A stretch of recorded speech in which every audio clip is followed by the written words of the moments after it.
What's up, y'all? Gerald here, creator of Gospel Chops and your host for this YouTube channel, back with another video. Now, y'all, I recently saw Charleston White featured on Jason Lee's podcast called Hollywood Unlocked. And if you're familiar with Charleston White and his act, well, you know, every now and then, Charleston White get the cooking on Beyonce's internet, as Jason Lee put it. Well, in this video that I want to share with y'all, Charleston White tapped into the subject of black on black crime. Now, he didn't bring it up. To be fair, Jason Lee asked him the question and he simply responded. But it seems like he might have been a little triggered on this particular topic. And I tend to agree with what Charleston said in his response to that inquiry. So I decided to share it with y'all today. Now, let me give you this disclaimer. If you're not familiar with Charleston White, he tends to use some salty language. But I saw him on an interview with Shannon Sharp on Club Shay Shay where he revealed, y'all, that he's really an intelligent guy. And some of this ghetto stuff that he presents is an act. And he said, y'all didn't pay attention to me when I tried to do it the right way, when I tried to come across as intelligent. But as soon as I started acting a fool, that's when I went viral. That's when y'all start paying attention. And that's when I can flip this whole entire presentation and give you the message that I originally intended. Y'all, let's check out what Charleston White had to say about the black on black crime issue in America. Let's go. Philadelphia is having warlike murders, men amongst the kids. So your thought is take care of home first. Yeah, with man, all our Memphis resources. just had a big shootout 2 weeks ago where people, man, we got that shit here amongst the niggas, but it's the niggas though. It ain't the blacks and it's the ignorant niggas, the gangster niggas, kids, the poor nigga babies, the woman, yeah.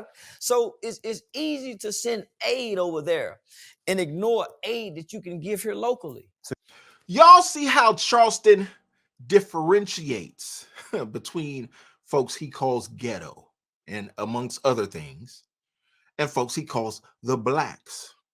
Well, this is a discussion that has gone on in the black community for some time. It's interesting to see somebody like Charleston put it out there for our discussion.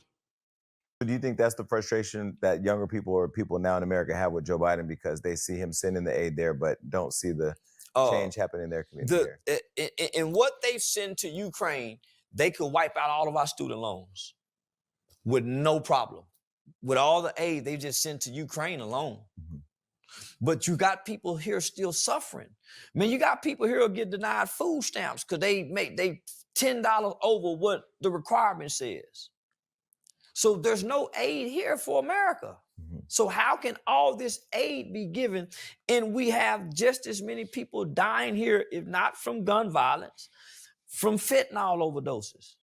From fentanyl that the government allows to be trafficked into the country, that Joe Biden and his administration allow to be trafficked into the country through open borders, through unchecked immigration. Y'all, this is intentionally done, but it's impacting the black community more than other communities. Just as many. Mm-hmm. So, but you commented on black murder, which I don't believe black on black crime is a thing. Do you believe it's a thing? Yeah. Why do you believe black on black? Because some would say it's all based on proximity. I don't agree with the proximity argument fully. I understand it, and I understand people kill people that they're around. Asians kill Asians because they live around each other. White folks kill white folks because they live around each other. Black folks kill black folks not only because they live around each other, but when you look at the numbers and you see that black folks are 13% of the population, but amount for almost 54% of homicide victims. You say, wait a minute. There's something more than proximity going on here. Black folks is killing black folks disproportionately when compared to other races. There's something else going on. It's not just proximity, bro. Show me where the Jews killing each other. Show me where the Asians going to jail for murder, and they got Asian gangs. Mhm. Show me where there's a big population of Asians in California. There are Asian Crips, Asian Bloods, Asian gang. Show me where a big population of Asians in jail. You can't. Show me a big population of white people killing white people. You can't. But this is a country of guns. Well, only when they go in school and shoot up kids and say it's not terrorism. But they classify that as a mass shooting. Mm-hmm. They classify ours as gun violence, but it's mass shooting because mass people are being shot in one instance, but they don't classify ours as mass shooting. Well, where do you think that comes from, though? Because again, I'm not one to say everything goes back to white people, but lack of investing it comes back to us because they see we don't care. If we cared if we cared the same about black people shooting black people that we did police shootings, then they would respond to black shootings the way they do police shootings. They try to give us resources and they try to find alternative solutions after a police shooting occurred. They literally put everything on hold. Come on, we got to hear from our blacks. But that's only during a police shooting. Then we act like nothing else bothers us but police shootings. Only thing that bothers black people in America is a white police officer killing a black person. Other than that, nothing bothers us. Why is that, y'all? And we have to ask ourselves that question. We can't ask nobody else. We can't ask society. We can't ask other communities. That is something that black folks have to deal with in the black community. Why is a police shooting by a white officer and an unarmed black person, why is that the only type of killing that we seem to be concerned about? Y'all, I've seen so many stories in Chicago where folks will go and steal a car, load up that stolen car with their homies, with some guns, and go shoot up a funeral of an op.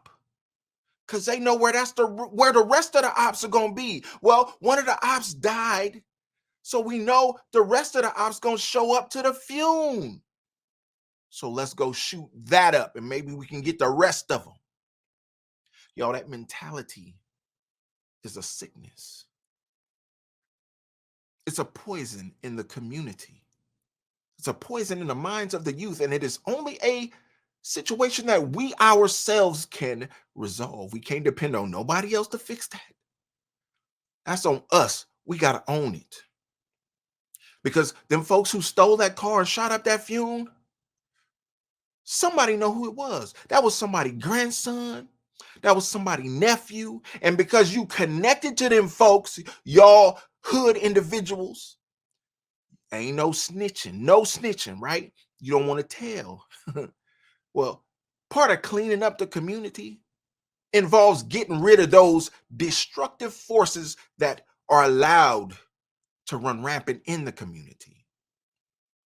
It's up to us to get them out. It's up to us to deal with them. If we don't, we gonna get what we get. Because we don't cry, we don't complain, we don't march, we don't ride, and we don't tear up shit until that happens. So why would anybody care about that? They don't. Why do you think we're not consistent in the fight for a better life or for a better community?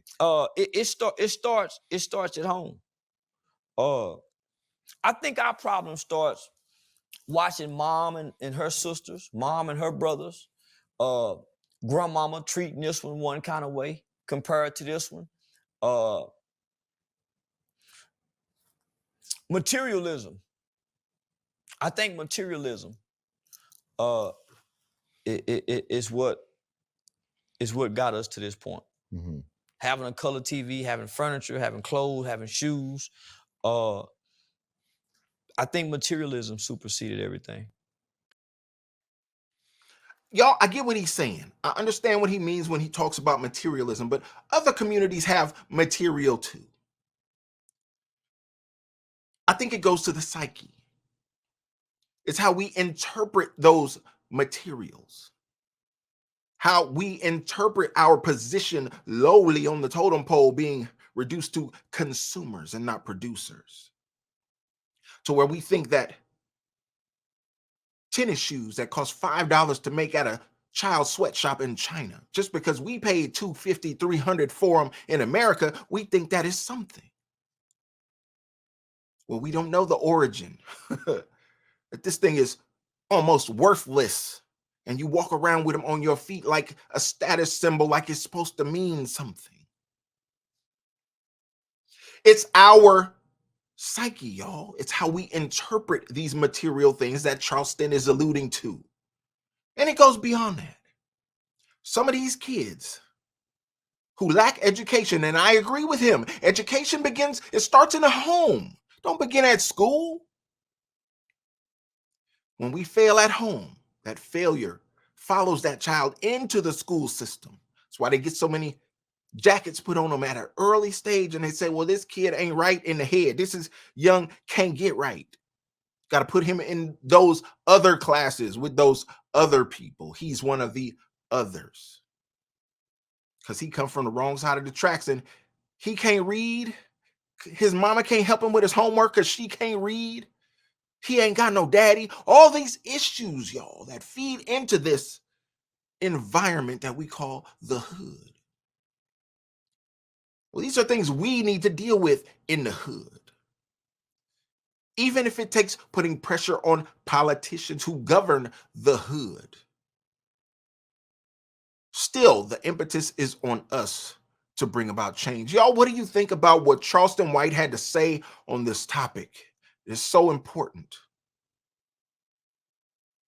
Because the burden falls on us, whether we like it or not, whether it's fair or not, none of that matters. It is what it is, and if we gonna change it, then we gonna have to change it.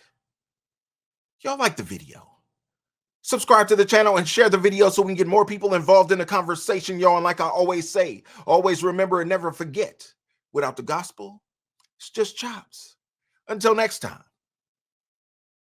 peace.